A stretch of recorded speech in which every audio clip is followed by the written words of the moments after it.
start recording. Okay. I'm trying to record the lesson, but I'm also trying to have it record the video that I'm playing during my lesson, but still have it so you guys could hear through the speakers. But I don't think I can do all of those at once right this moment without taking 15 minutes, which we do not have. So let us go over any questions you might have from the quiz. Do you have any questions from the quiz? Yes. You didn't get yours. Kristen. Why didn't you get yours? Oh, because you didn't pick it up. That's right. Norvin. And Matthew. Okay, there we go. There's both of yours, Kristen. Yours is right there. There's another one underneath it.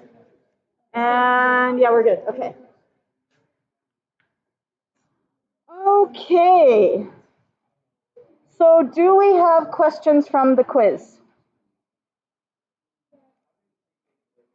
How do sig figs work? Well, question number one, the sig figs are a little bit tricky, okay, and I'm just going to pop the quiz in here for a second. Chem 12, come on.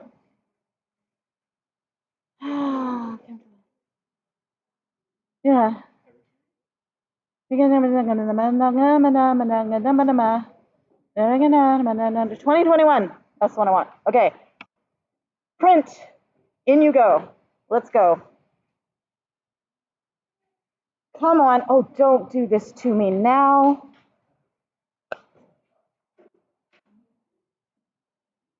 Can I just say I hate technology?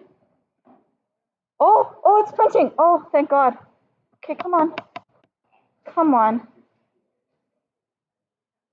Because you know what? When I don't need it right this minute, it'll print to it like right away. But when I really need it, look how long it took. Okay. So if we have our difference in concentration between time A and time 120 seconds,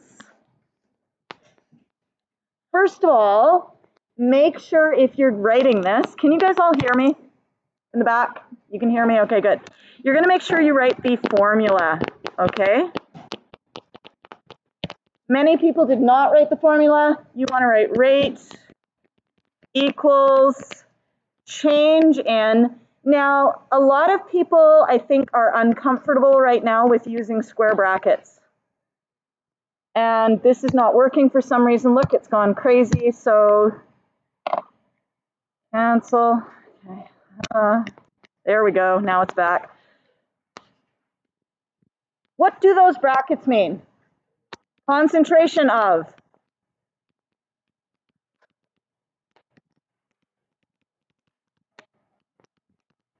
Okay? So you want to use those whenever you want to say, not that. My batteries must be dying. My pens were getting a little gimpy. Okay. A lot of people wrote change in molarity over change in time. Okay, or change in seconds. You don't want to write your formula in terms of units. You want to write it in terms of the quantity that is being measured. So the quantity we are measuring is concentration. So you could write change in concentration of CH3, CHO, over change in time. However, this is big and long and awkward, yes? So instead of writing that, you're going to write change in the concentration of CH3, CHO, over the change in time. Okay? So you get 1 mark for writing the formula for that question. Now, our change in time, our change in concentration is our final concentration, 0.070. I didn't get too picky here. Well, I did on some of them.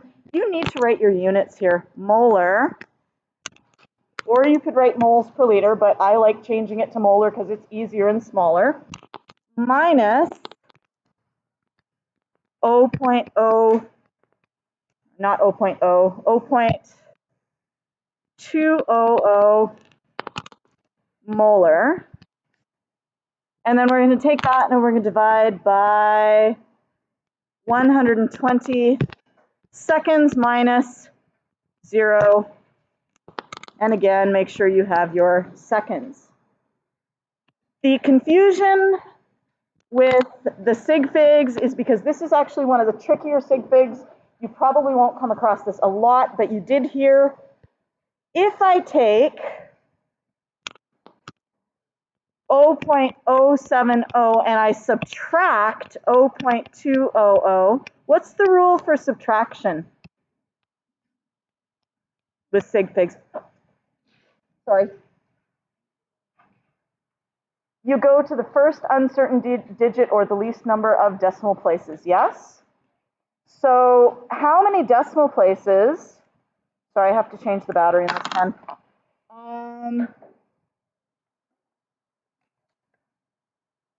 How many decimal places do we have in 0.070? 070. Hundredths would be the 7. Do we not have a 0 after the 7? We have the thousandths, right? So my uncertain digit is this 0. My uncertain digit is this 0. So when I do the subtraction and I get 0.130, that means that this is my uncertain digit, which means how many sig figs do I have in this number? 3 sig figs, because it's all my certain digits plus that one uncertain digit. Okay? Like I said, that's probably the worst sig fig thing you're going to have in Chem 12. Okay? And it won't show up that often except for here. Okay? All right. How were we with question 2? One thing I wanted to point out with question 2, in Chemistry 12, very often, and in university, I know on the AP exams, very often questions have more than one part. Yes? So if I give you information, you can use it for part A, but you can also use it for part B. And a lot of people got to part B and they were like, oh, hang on. What do I do? What am I going to start with there? Right? You're kind of like, I just don't even know where to start with this. So go back to here and be like, can I find something in here that I could start with? Can I use this information here? And because I want to find CO2 in grams per second, grams of CO2 per second, I can look at it and say, oh, well, I have moles of C8H18 per second. Could I turn moles of C8H18? Could I turn moles of octane into moles of carbon dioxide? Yes, and from there, can I go to grams of carbon dioxide? Yes. So what I would do is I would say, okay, I have 0.25 moles of octane, C8H18, per second. I don't want to touch the seconds. My seconds are good. Yes? But what I do want to do is I want to get out of the C8H18 and get into CO2. So I'm going to put C moles of C8H18 on the bottom and moles of CO2 on the top. What do I use to convert between one substance and another substance? The mole ratio. And where do I find that? Up in my equation. Now I got a 16 in front of the CO2 and I have a 2 in front of the C8H18. So I'm going to then have 16 CO2 for 2 C8H18. If you reduce that to an 8-to-1 ratio, that's totally fine, no problem. I'm lazy, I let my calculator do that for me, okay? And then finally, in our last step, we're gonna say, okay, now I have moles of CO2, I wanna cancel moles of CO2, and I wanna find grams of CO2. Molar mass from the periodic table. I did not get picky about this decimal place, but in the future, I will. Your periodic table goes to 1 decimal place. Your molar masses should go to 1 decimal place, okay? Let's see. Question 3 was generally well done. Question 4, nature of the reactants. For questions like number 5, you want to make sure that you say things like, why do I store it in the refrigerator? What does the refrigerator do? Well, the refrigerator, the fridge decreases temperature. Okay, what is a result? What is the direct result of a decrease in temperature? No, not less collisions. Yes. No, that's not the direct result. That's like a step along the way. But there's something you need to say in between those two, okay? Those are both correct, but there's something missing in between, okay? And everybody missed it in between, so it's not just you guys, okay? Yes? The speed of the particles slow down, okay? So therefore, the particles move more slowly.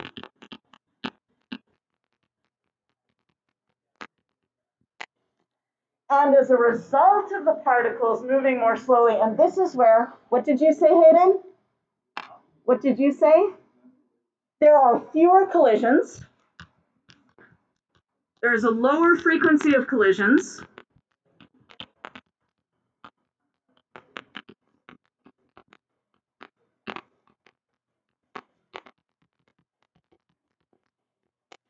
And also, what did you say? Yeah, a smaller percentage of collisions that have enough energy to be successful.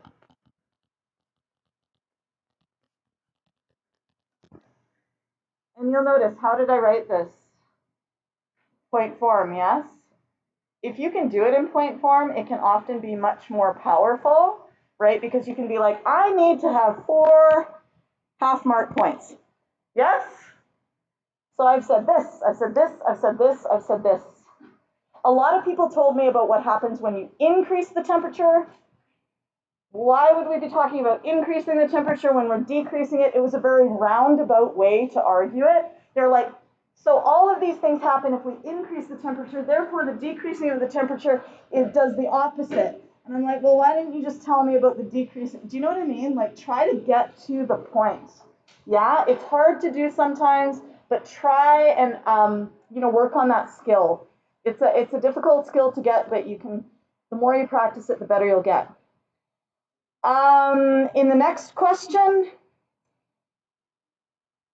do you guys know what concentration is? What is concentration? Okay. No, but we're going to do moles over liter. Moles over liter. What is it moles of and liters of? And I'm going to give you 3 choices. Solvent, solute, and solution.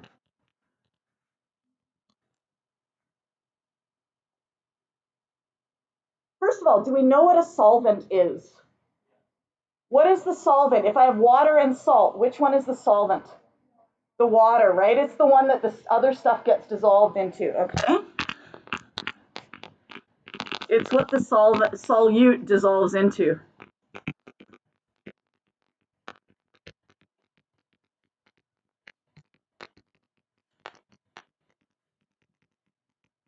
what is the solute? It's the stuff that gets dissolved, yes?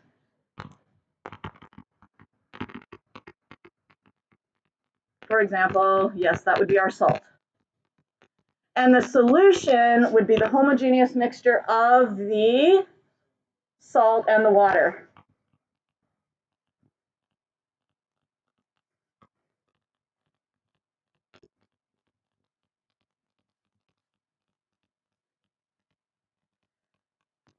So, concentration. Moles of which one of these three things? Talk with your partner, decide which one.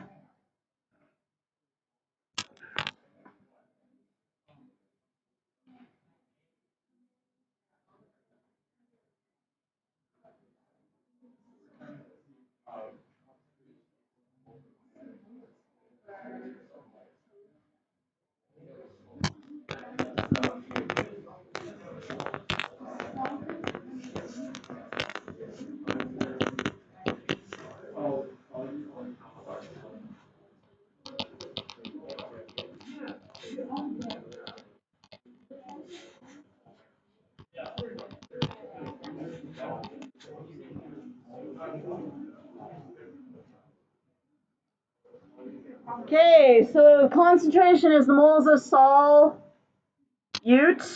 the thing we dissolve, because we'd be looking at the concentration of the salt, yes, in the salt water. You can either be more concentrated or less concentrated. You can have very salty water or less salty water, okay? And it is per liters of solution. We don't have time to get into why that's important today, but we will talk about it at a later date, okay? It's not just the solvent, it's actually the combination of the solute and the solvent that makes the liters, okay?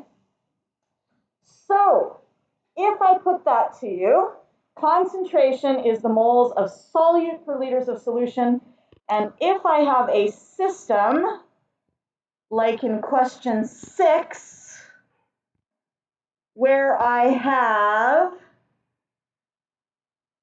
aqueous HCl and aqueous NaOH, and I have liquid water, who is the solvent for all those aqueous things?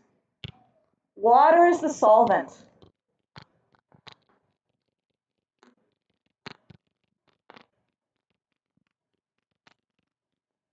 So, can we measure the concentration of the solvent? No, because concentration is moles of solute per liters of solution. Now, let's look at it another way as well, if that wasn't clear. Let's take a beaker, okay, and it will have in it some water. It's full of water. Every single little black dot I draw is water, okay, which is our solvent. I could draw dots in here from now until tomorrow, yes, and I still would not have enough dots to represent all the water molecules. Are you listening? Okay, so many more than that, okay? It's just full of black dots. Now, if I have a reaction like this one, HCl plus NaOH goes to H2O, which is a liquid, plus NaCl, which is aqueous. These guys are aqueous, these guys are aqueous. If I write my ionic equation for that, what do I have to do with the HCl? It's aqueous. If I'm writing an ionic equation. Nope. I haven't split it up yet. I have to split it up first, right? Okay, so I have to split it up. So I'm going to have H plus what? Cl minus plus Na plus OH minus, goes to, what do I do with water? It's a liquid.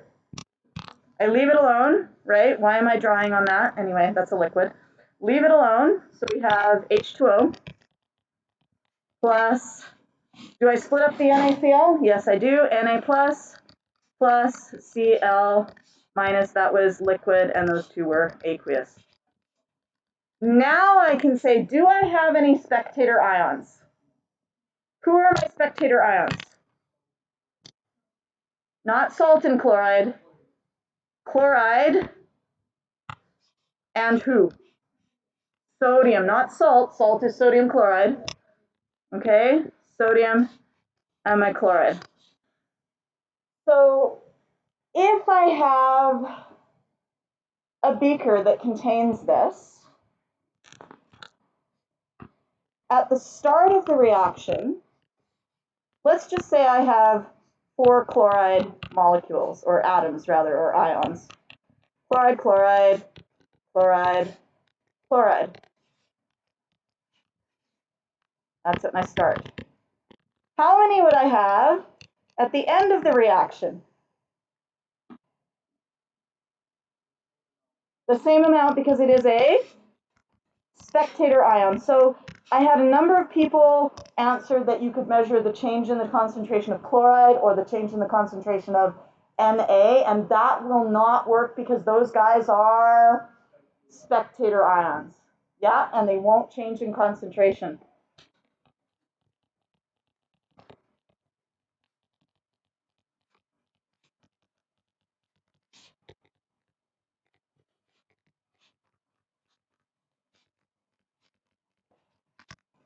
All right, now I could cancel these out. Boom, boom, boom, boom. What am I left with? I am left with H plus OH minus gives me H2O.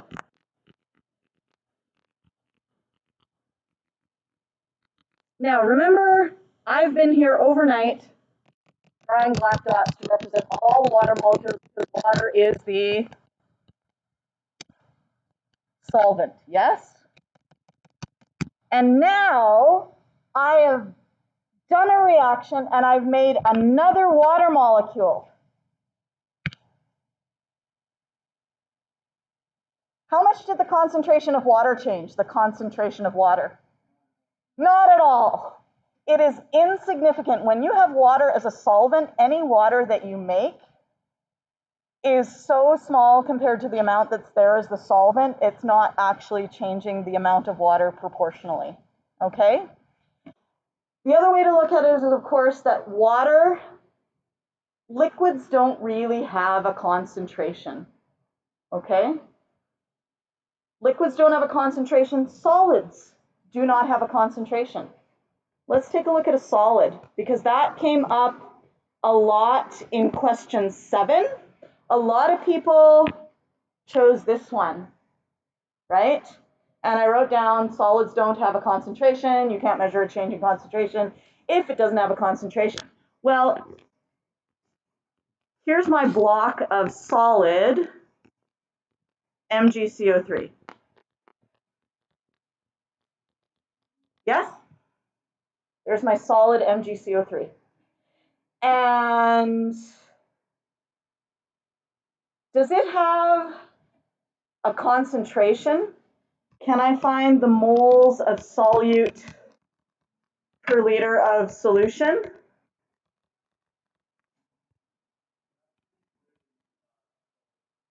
What if I put it in a solvent?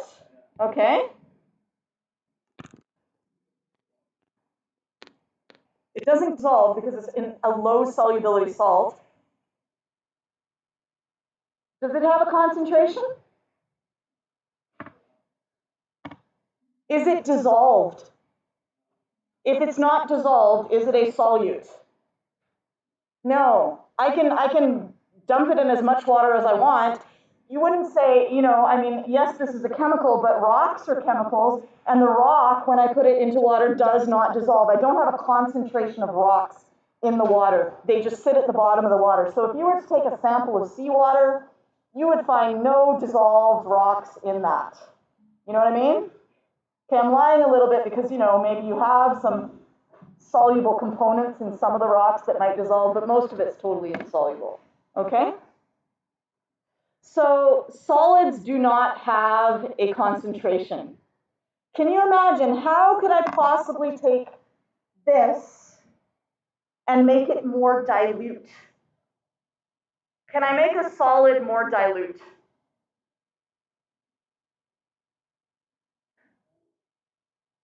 I can't add more water because the amount of, like, if I add more water to, say, a rock, the concentration of rock per volume of rock remains the same. Yes, if I add more rock, then I have more rock particles, but I also have more rock volume.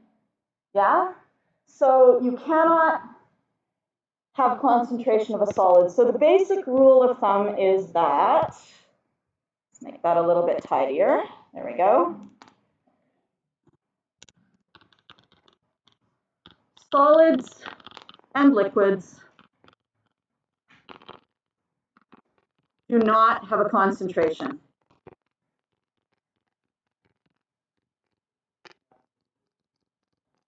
Yeah. Gas and aqueous do have a concentration.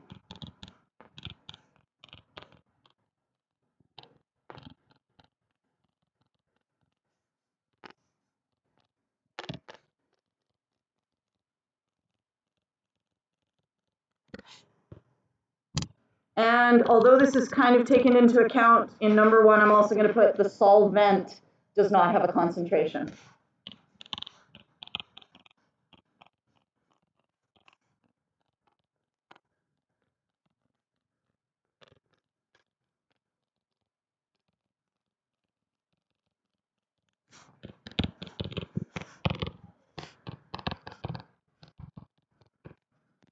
That's oversimplifying a little bit. You can get mixtures of different liquids where you have, you know, if they're both polar liquids, you can mix them and you have different proportions, but we're not dealing with that in Chemistry 12, so we're just going to set that aside. Okay, we're just going to say the solvent does not have a concentration because we're always dealing with water as the only liquid solvent. Okay?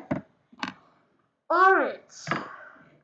How are we feeling about reaction mechanisms and canceling things out and finding the overall reaction? Not so good? Maybe we want a little practice on that? Yes.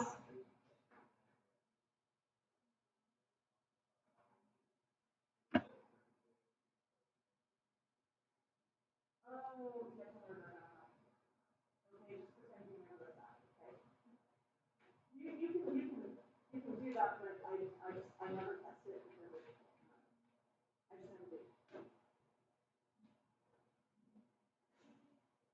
So, would we like an example?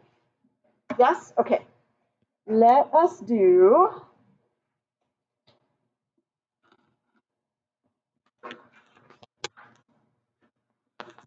where's my Hebden? There's my Hebden.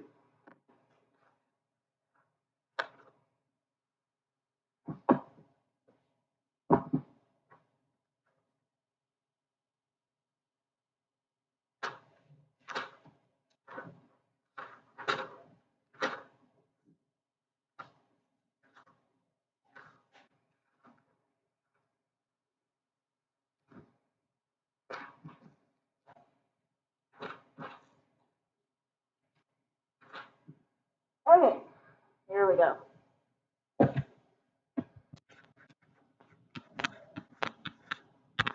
ClO minus plus H2O goes to, so this is step one,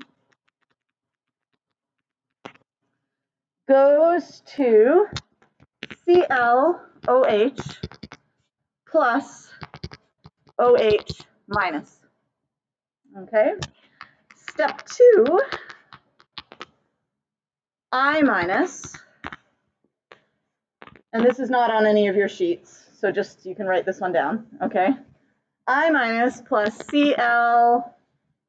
You're like, where's this one? No, it's not anywhere. ClOH goes to IOH plus Cl, pardon me, minus. And step three,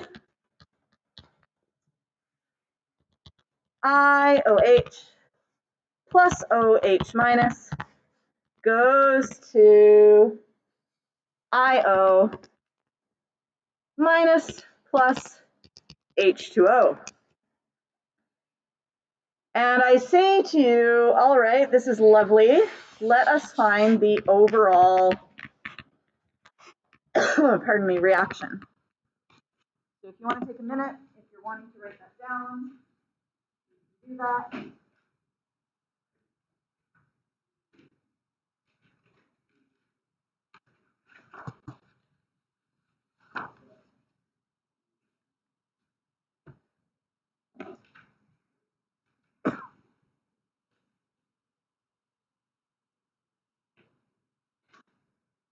In order to find the overall reaction, what you're going to do is you're going to find all the catalysts and all the reaction intermediates, and you're going to cancel them out.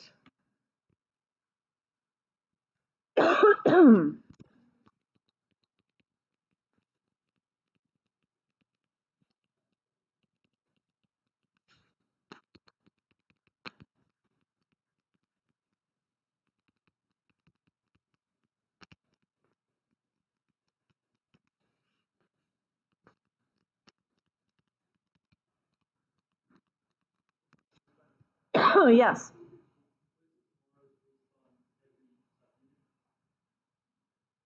There's no kinetic energy diagrams. Huh? No, it's not in there. It was the stuff we did yesterday. There's no actual written thing for that. There's no, sorry, there's no handout for that. Yes. This stuff, yes.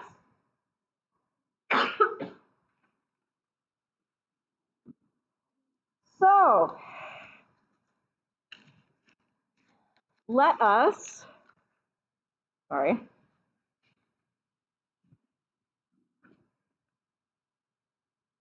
Can you look at this and see if you can tell your partner, do you see any catalysts or reaction intermediates? I know some of you are still writing it down, get it written down, and then start looking for them.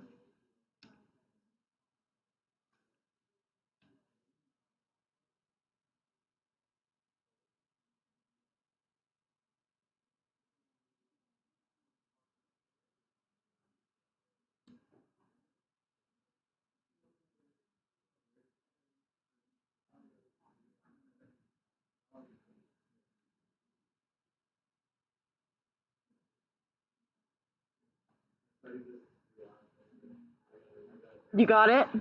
Excellent.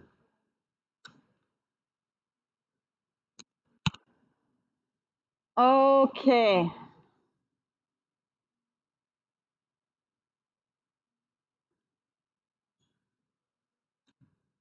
Catalysts.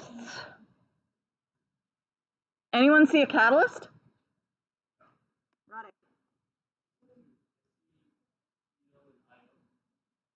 Cl and IO, those are catalysts? Those are products. Anything that comes out that didn't go in is a product, okay? Anything that goes in that doesn't come out again is a reactant. The reaction intermediates are the ones that are first produced and then used. And then a catalyst is first it goes in and is used, but then it is reproduced at the end. Okay, Simon? H2O, okay? H2O is used, but then it is produced again later.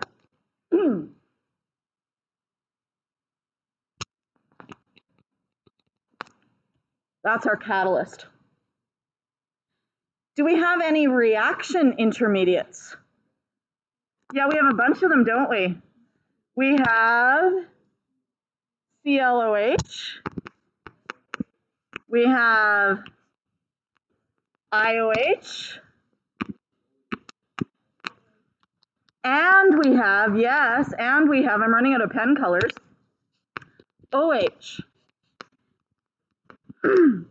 So what you've done is you have found a bunch of reaction intermediates, and you found a catalyst. What do you do with them now to find the overall reaction? You cancel them out and you write the overall reaction. So you go through and you cancel them out. You'll notice we're canceling out things that are on opposite sides. Sometimes, you know how like on a quiz, sometimes you get a little anxious and you might panic or something? Sometimes people panic and they cancel things that are on the same side. Don't do that. Only cancel things on opposite sides, okay? It doesn't matter whether they're like this or like this, have to be on opposite sides to cancel. Cancel them all out. And what we are left with then will be the reactants and the products. Okay, so we have ClO minus plus I minus gives us I guess I'll write that one first. Cl minus plus IO minus. Yes? So finding the overall reaction is actually fairly straightforward. You find things that are on opposite sides and you cancel them out. Okay? Remember, your catalyst first goes in, then comes out. Reaction intermediates first go out and then go in. All right, next. We have, we're going to try one where it's find the missing step.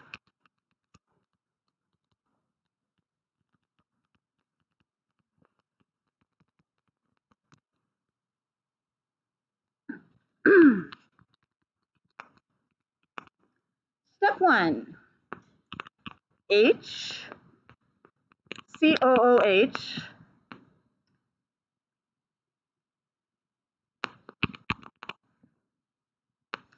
plus H plus goes to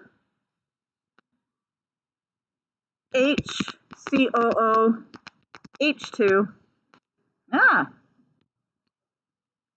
H2 plus. That step is fast. Is that our rate determining step? No. Okay. Step 2. We have HCOO H2 plus breaking down into, thank you, Norvin, HCO minus, or no, not HCO plus H2O. And that step is slow. Is that our rate determining step? Yes, our slow step is our rate determining step. Step 3. That's the one we don't know. Okay, well, that's one we're going to be finding. But I could have you find step 2 or step 1. The process will be the same. Oh, and I'm going to tell you up here that the overall reaction is as follows. It is HCOOH goes to CO plus H2O.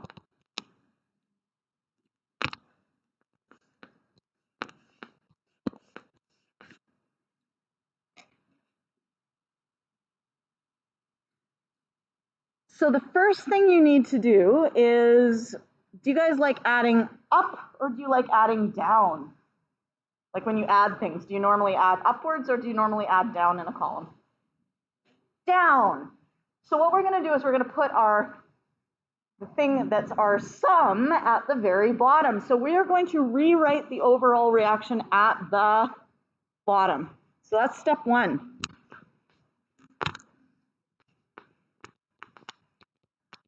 Rewrite the overall reaction at the bottom. That way you can add everything up and you'll get that. So I'm going to write my overall reaction. I've got HCOOH nothing else. And in my products, I've got a CO and I've got an H2O.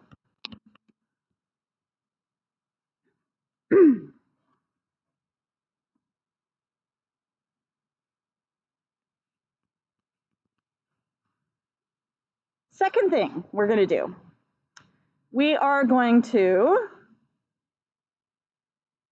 circle all our reactants and products that appear in the steps that we already have.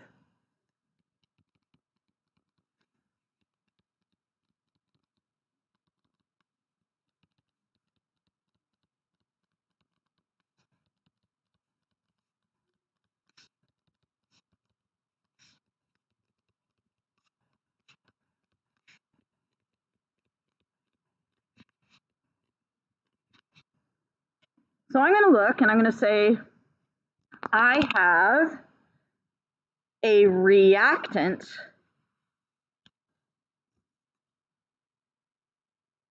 which is HCOOH. Okay. Is that reactant in the step that we already have? Can you see it in one of those steps? Yes. And so we're going to circle it or box it or whatever. Okay, we're going to be like, oh, look, I already have it in step 1. Isn't that nice? Okay, those guys, that's taken care of. I don't need to worry about providing an HCOOH in step 3 because I've already got it in step 1, right? Now let's look at our products. I have a CO in my product. Do I have a CO in my product in the steps that we already have, step 1 and 2? No. What does that mean? I have to write it in here, okay? So that one I have to add in. So I'm going to say, okay, now I've added it in. Now it's okay. How about H2O? Oh, it's already in step 2. Isn't that great? I don't need to write it in. Okay. Step number 3, so we've dealt with all our reactants and all our products. If we didn't have them, we put them in. Step number 3, you're going to cancel catalysts and reaction intermediates. So we're going to look through our reaction and we're going to say, can we cancel any of the catalysts or reaction intermediates? Is there anything in there that we can cancel out in the steps that are already present? Yeah, the HCOOH2+. Yes, we have one here and we have one here. So those can cancel out. Is there anything else that can cancel out? No. So everything else, I'm just going to highlight them so I remember to deal with them. I need to cancel them out. And in fact, I should highlight that in a different color.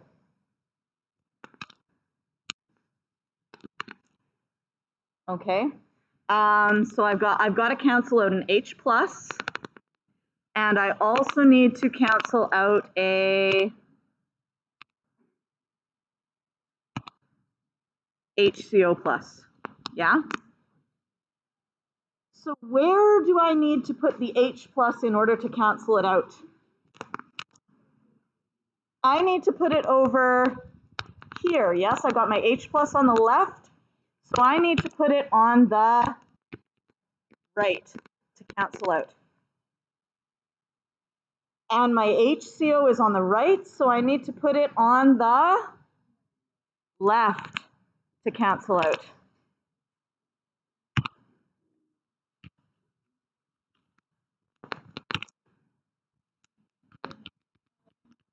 Yes. No, doesn't matter. You could write the H plus first or the CO first, or like the reactants. A plus B is the same as B plus A. Yeah? And then I look at it and I go, okay, I can now cancel out my H plus. I can cancel out my HCO plus. And all I'm left with now is my reactants and my products. So that missing step has to have, like, it needs to take care of any reactants or products that we're missing. It also needs to cancel out anything that needs canceling out that's not in our final equation. Okay? Hebden does it a different way. Feel free to read it and do it that way if you like it. I'm all about different methods and stuff. I just don't want to teach you too many at once because I feel like that would just be overkill. Okay, but feel free to read that if you like. Do we feel better about that? Yeah? Would we like to do one more of the missing step? Let's do one from our worksheet. Let's do one from 1.4C. There we go. And we are going to do a really fun one. We're going to do number 8. Because number 8, it's got all kinds of, yes, of course. Number 8 has lots of charges and things and whatever. But we're missing step 2, yes.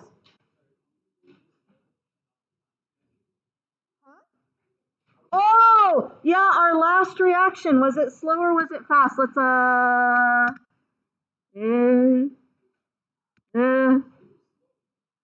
it's, no, where did I put it? Hang on, where's my mouse? Hang on. Hold on. Where did we go? Where did it go?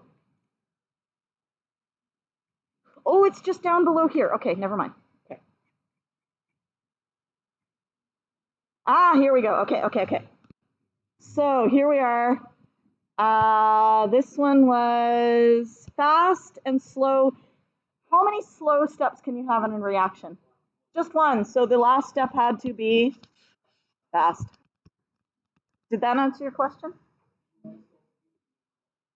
No, the overall is just whatever it is. It's going to be the same as it's going to be the same speed as this one. Okay? Yeah. But don't worry about the overall. It's just what it is. Yeah. Okay. Back to 1.4. C. There we go. Okay. What's the first thing you need to do?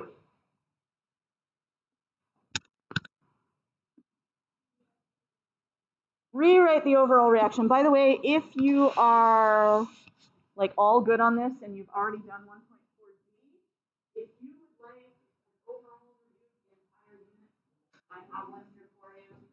Why doesn't everyone come and grab one? Because Thomas, go grab that. Okay? I'll grab that one. Excellent.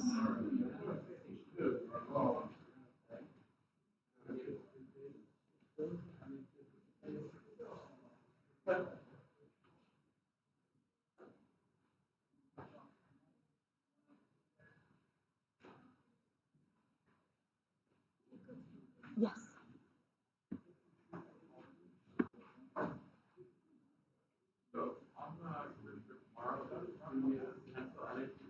Potential energy graphs, reaction mechanisms, like knowing definitions of things like activation energy, activated complex.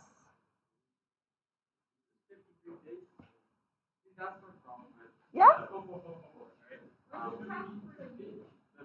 The test for the unit is next Tuesday. Next Tuesday. In a week. Okay.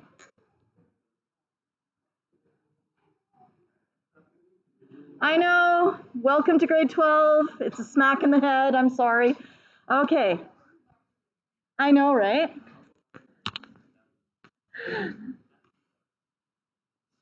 So, First thing we're going to do is we're going to rewrite our overall reaction. I'm also going to draw a line just separating it because it kind of looks like it could be a step, yes?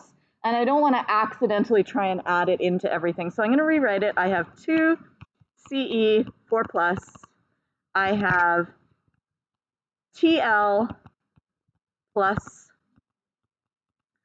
I have 2Ce 3 plus, and I have TL 3 plus.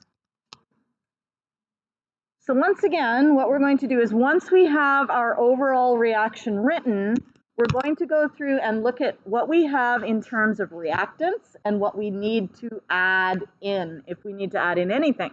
Sometimes you don't. I need 2Ce4 pluses. Do I have 2Ce4 pluses? I have one Ce4 plus, but I need to have a second one. And now that is good and that is done.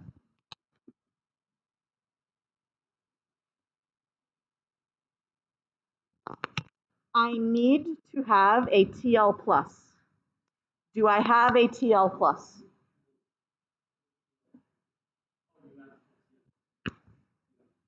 There we go. Okay. That's all good. 2Ce3 plus. I got one of them. Again, I just have the one, right? So what do I need to do in my extra step there? I need to put another Ce3 plus. Okay. And that means that now I have 2 Ce3 pluses, and those are taken care of. So I've got this, I've got this, I got this now. And what is left? I need a, no, I don't need an Mn. I'm looking at my overall reaction. I need a TL3 plus. Do I have it? Yes, I do. Okay, so that's good. That one's taken care of.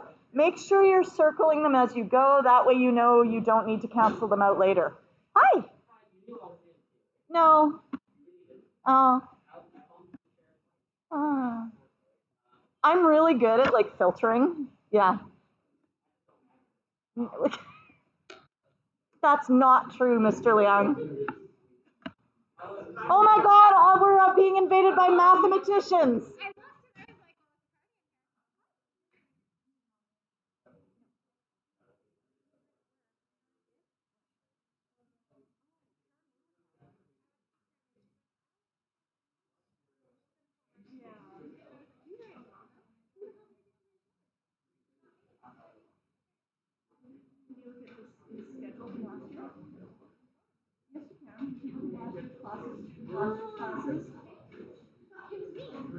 No, I know, but you might have like ACs over to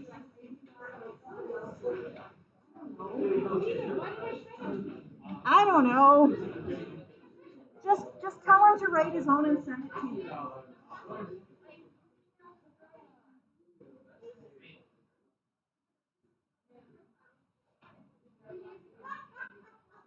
Oh God. Okay.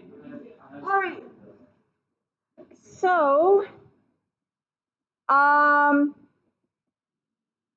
Jenica could find that.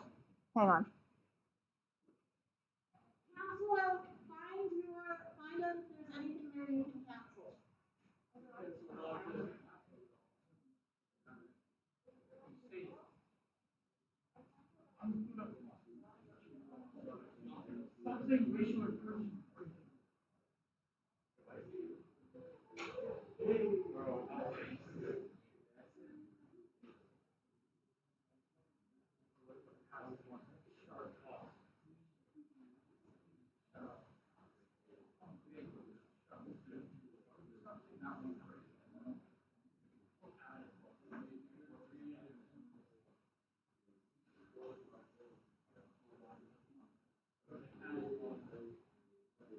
Okay. So can we cancel anything else here? We can cancel the Mn2 plus. There we go. It's on one side, it's on the other side. What kind of a substance is the Mn2 plus? Is it a reaction intermediate or is it a catalyst? It's a catalyst, okay? It can cancel out. Can I cancel Mn3 plus and Mn4 plus? Not together because they're not the same. Charges make them different. So what we need to do then is we need to take our Mn3 plus, which is on the right-hand side. Where do I need to put it? I need to put it on the left-hand side. And if I have my Mn4 plus over here, where does it need to go? On the other side, right? Mn4 plus. Okie dokie. And then you're done. Does it seem less scary now? Yeah, at least a little bit. Go through and practice them again. You know, there's the extra practice on reaction mechanisms worksheet that you're going to work through. I am here for flex time tomorrow. If you want to stay after school for a little bit today and just go over a few things, that's also good. Okay. I did want to just go back to, where is it? 1.4b, page 91.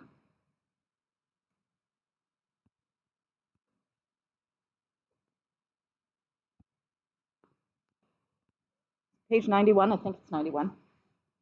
Yeah. So this is 1.4b, page 91.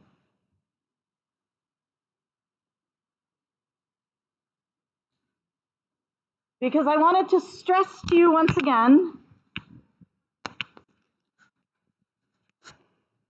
that a catalyst is not used up in the reaction. Yes, it goes in, but then it comes out. The consequence of that is that you need only a very small amount to catalyze a large amount of reactant, because it can go in once and then out once, and then it can repeat the process with some more reactant. Ready?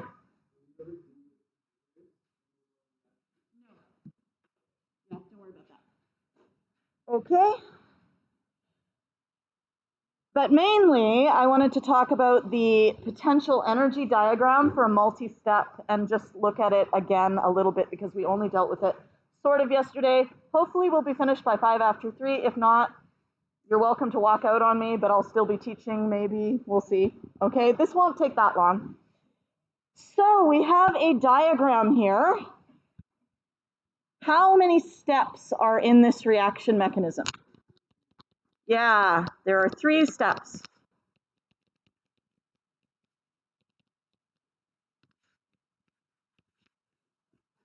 Which is the rate determining step?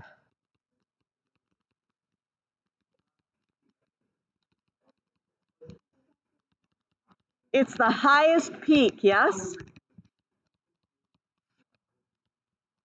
Who's the highest peak? Second one. Now, what do we label the y-axis? This is a potential energy diagram. Where does that go, on the X or the Y? Progress of reaction.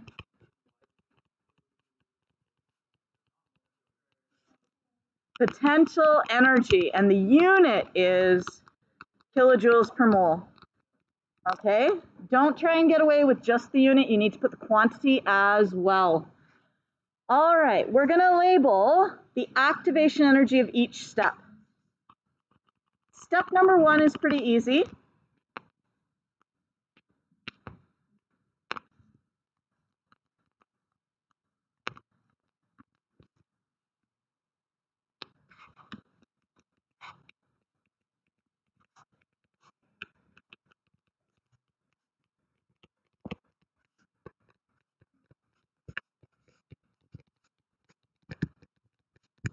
EA1 is the activation energy of step 1.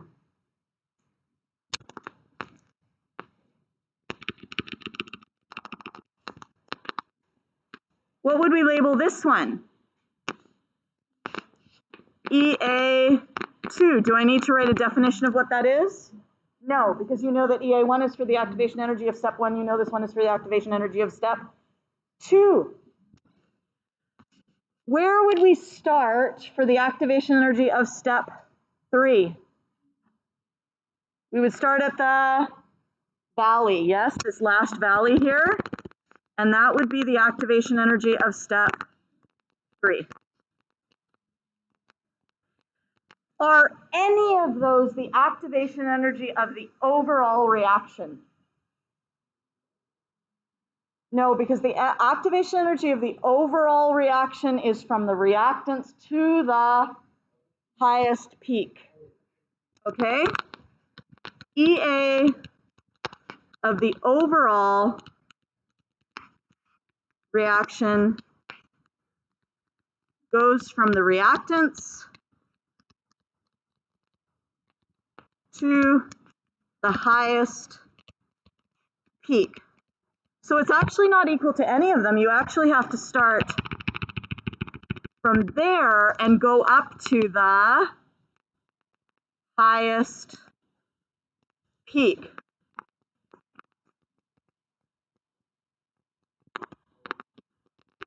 Yes?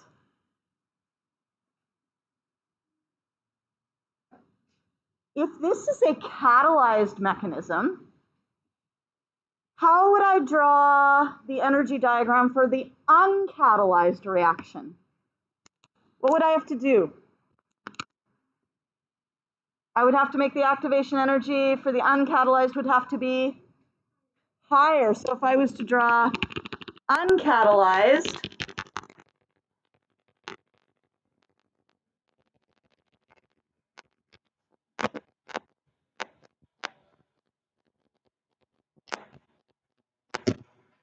and then that one would be catalyzed.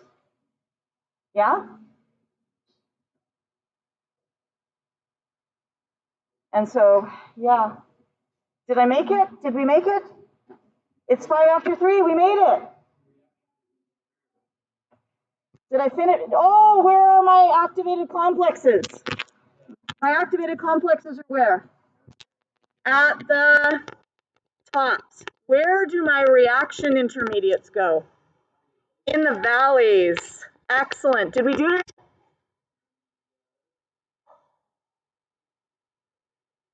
Good. Like I said, if you have questions, you can stay after school today. We have flex time tomorrow. I will be here. Okay?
And actually, while I'm here, for the purposes of the video, we forgot to do the delta H. And so for the video, where is delta H? Right, yeah, it's right there. Thank you, Simon. And it goes from the reactants to the products. We're still recording. Yeah, yeah. So there's our delta H. And I think that's covered it now. So we're going to just stop recording. Do you want to be recorded? Do you want your method recorded? Oh, method? Yeah. It's not really. No, okay. Anyway, here, let's stop recording.